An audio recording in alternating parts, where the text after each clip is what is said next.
So today we're going to be building the front forks for the 09 Racer. So let's check out, see what we've got, and let's start building it. Right, so here we have it. We've got everything laid out, as you can see.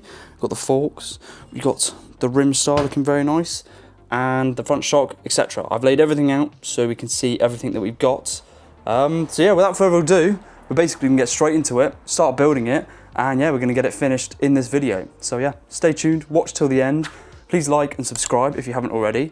And yeah, hopefully you enjoy this video. Right, yeah, so I'm very excited to do this because I want to get mine built because we've finished the Martini scooter and I want to ride the 09 Racer as well. So we're going to get this finished and built. It's going to be good fun. Also, another thing as well, thank you so much, Nick from Burton Brewers, for sending me some stickers and some patches. If anyone else, any other scooter club has a sticker that they would like to send me, please comment down below.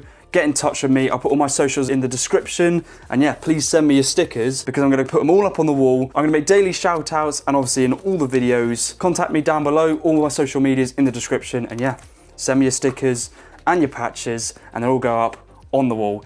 So here we have all the parts laid out. I've tried to make it as clear as possible so you can see everything that's included and involved in a front disc setup. First of all, what you want to do is grab a 0.5mm shim. This sits at the very bottom of the axle and allows for this tiny little rubber piece to go on top of it. These are pretty important as if you don't have this shim and rubbers, the axle actually rubs on the fork, damaging your axle. Here I am just sliding it down the axle to sit flush with the 0.5mm shim. Next up, there's this rubber O-ring, which you basically want to put on the axle and it sits on top and almost acts as a bit of a dust seal. It sits kind of loose for now, but that's okay. Next up, you want the axle. This is the brand new SIP axle, which I think is really good quality and looks great, matched with the rest of the theme of the scooter. What you want to do is basically just slide this on top, just like that, so it rotates pretty freely. Okay, so there we have it. That is the axle, shim and rubbers on, as we can see. Fits pretty nicely. So what we're going to do now is we're going to move on to the suspension components, which will hold this solid. And then yeah, we can move on to the disc brake, the caliper, and the rim star. Now you want to get a D-washer. The reason why it's called a D-washer is because it looks slightly like a D, not fully circular. If you look closely on the axle, you can see almost a little indent groove. That's where you want the D part of the D-washer to sit. You need to make sure that the D-washer does not rotate and that it's fixed solid to the axle. Now we want to get the circlip. You want some circlip tools for this. If you don't have any, then I'm not quite sure how you would be able to do it. There's a circlip groove right above where the D-washer sits. When you clip in the circlip, you want to make sure that it snaps shut and that all of it is in the groove. This basically clamps the axle down, allowing it to rotate but without sliding off. One thing you want to do once all put together is check the up and down play. You want to make sure that it's not moving up and down too much. Okay, so I've just added the circlip onto here, so basically now this axle won't fall off. But yeah, as you can see, the rubbers are all in place nicely and it spins pretty freely. Ooh. The D circlip in there they call it, which I've mentioned in the voiceover, and of course the circlip as well holding it on. So what we're going to do now is we're now going to fit the suspension. There's something I need to mention as well because I did make this mistake. We've got two suspension holders. Well, this is the standard PK PX one, and yeah, basically as you can see the holes are a little bit on this one. It's off center. Basically the displacement of this one is I think 7mm, and the reason for that is obviously with the disc brake. I don't really know actually. It just basically means that the shock, how am I going to describe this? Basically, it means the shock is, how am I going to explain it? The shock is off-centered, so rather than being here with the standard one, which allows room here for the axle to move outwards, the displacement means that it holds the shock more this way, so the shock moves over slightly, holding it tight. I think that's probably the best way to describe it. But yeah, basically, either way, don't get this one, get this one, unless you've got standard drum.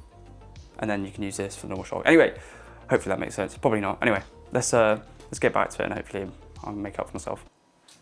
Make out myself? Right, that was weird. Anyway, so you want to get the bracket, then the top nut, and then this washer here, which sits under the nut. You want a top rubber and a bottom rubber to add dampening to the shock and to protect the bracket and the shock as well. There I am behind the camera. That's pretty much what I look like most of the time. Then you want to get the shock bolts that holds the shock to the axle, and also the bolts that hold the bracket to the forks. Plus SIP also provide these spacers. They provide multiple different thicknesses so you can try and use the ones that work best. Then you want to get your shock absorber. I've specifically gone for the SIP Racing 2.0 shock, which I think is the best and looks pretty cool as well.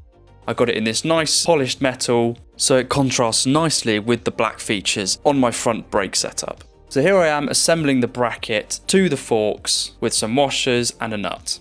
I've left the bracket loose for now, just so we can tighten everything up once everything's aligned. Now you want to get the shock.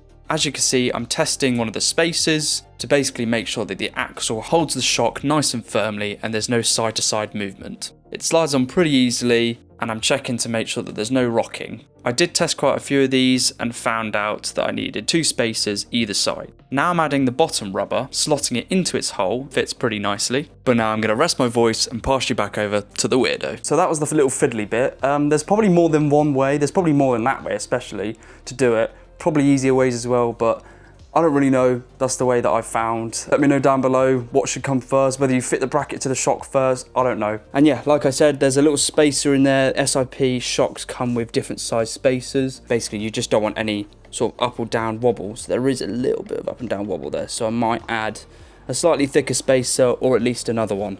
And I've left this loose as well so it can be adjusted. As you can see, this is what I was talking about, displacement. It's slightly more this way. Those are the spacers I was talking about, and they range from 1mm to about 0.2. So I have fitted the 1mm spacer, and it's pretty solid. There's not much movement in there at all. So what I'm going to do now is I'm going to start tightening down the hardware, putting the shock absorber bolts in, holding it securely, and then yeah, that should be pretty much, including the rubber, the washer and the nut for the top of the shock, the axle and the shock on. And then next we're going to move on to these pieces. Now I'm putting the shock bolts in, which clamp the axle and the shock together. I had to make sure the spacers were not over the holes so the bolt could go all the way through. So use something long and thin, like a screwdriver or a small file.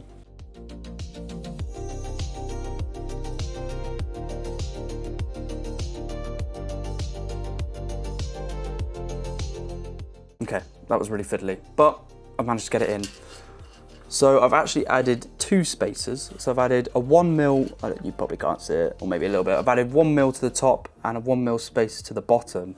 And that now is literally solid. That will not move, which is good. You don't want any flex really there at all. So yeah, I've got the bolts in, as you can see. Again, I'm gonna leave them a bit loose for now, because what I'm gonna do, I'm gonna add the top rubber, washer and nut to the top of the shock there. And then yeah, that'll pretty much be the axle and suspension on.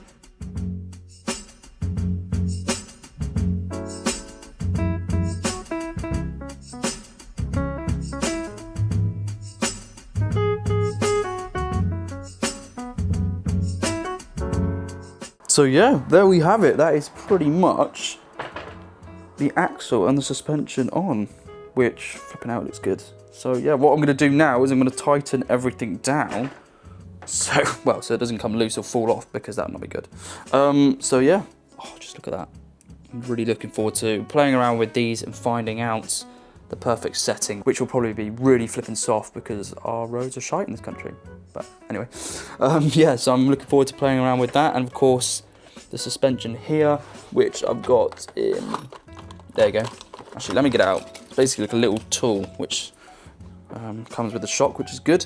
So as you can see, you slot it in there and you twist it around, adjusting the spring tension, I think, I don't really know. Probably move on to putting the hub on, pretty much, so let's do that. Okay, so next up, we've got this little ring, I was gonna say ring piece, that's just weird. This metal piece, which, let me explain first, I've put on the disc brake already, as you can see, to the VMC hub. I'm gonna drop in some videos now of basically me fitting this, which I did quite a while ago. So yeah, cut to the videos now. Okay, so today's workbench is gonna be my university desk, but what we're gonna do is we're gonna start off by opening the disc brake, which is one of my favorite pieces actually. So let's get this open and have a look. Stage 6, of course, one of the best out there. Very lovely bit of kit that. Got our Loctite. We've got our 1, 2, 3, 4, 5 bolts, and we've got our 5 washers, and obviously, of course, our VMC hub. Pretty much just like that. With these on with a bit of Loctite, and then yeah, we'll be spot on. Okay, so we want to start off with applying some Loctite to each and every one of these bolts, just like that. Not too much, but just to help them solidify when they're in. Okay, so we've got the first one going in. Put that in. Screw that in. We've got the Allen key as well. You don't want to do them tight to start with because you want it to be able to move a tiny bit so you can get the rest in freely. So yeah, onto the second one now.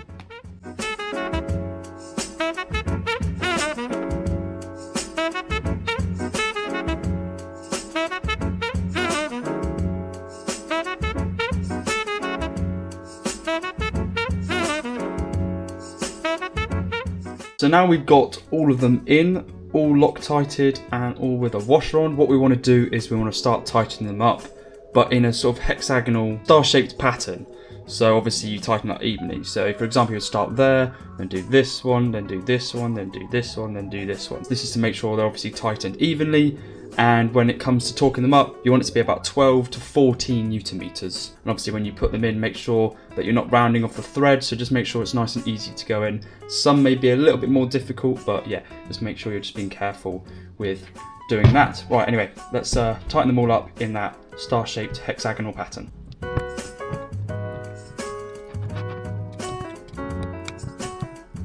Right, well there we go, we got them all in. I will admit the last one was a little bit of a struggle, a bit of a tighter sort of slot compared to the others, but there we go, that is the stage 6 disc on the VMC hub.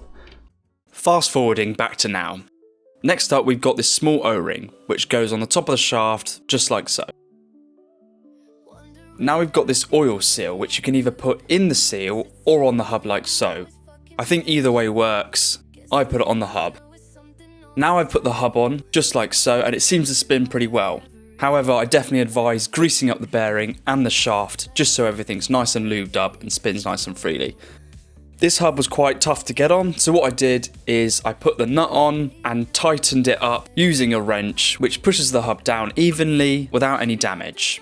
I definitely wouldn't advise hitting it with a hammer. This is probably the best way to do it, because you don't want to hit it and risk bending the shaft, which would be very difficult to spot but expensive to fix. It spins very nicely and I'm pretty happy with it. This is what it looks like so far. It looks pretty cool and I'm quite impressed. Now we've got the caliper. This is a stage 6 brake caliper, 4 pistons and a radial mount, which is better for high performance disc setups. I'd definitely recommend a radial caliper as they are much stronger under higher loads, such as intense braking from high speeds. I've got these A2 stainless steel Allen bolts which I'm screwing in now, making sure they're nice and tight. I really appreciate attention to detail and wanted the colour scheme to all match in conjunction. So that's why I got these stainless steel bolts to match with the shock and also the disc. And I think overall it contrasts quite nicely, the black features and the silvery steel features. Right then, so next up what we've got to do is fit the rim star. So basically this on top pretty much. Now we've sorted this out. Yeah, and we've got some wavy washers here, Allen bolts pretty much. So yeah, next thing to do is that. So let's get it on. This part couldn't be more simpler. Simply placing the rim star on top of the hub and then screwing in all 5 of the Allen bolts. I believe they should be about 14 to 16 Newton meters tight. And again, I think them being stainless steel contrasts great with the black rim star.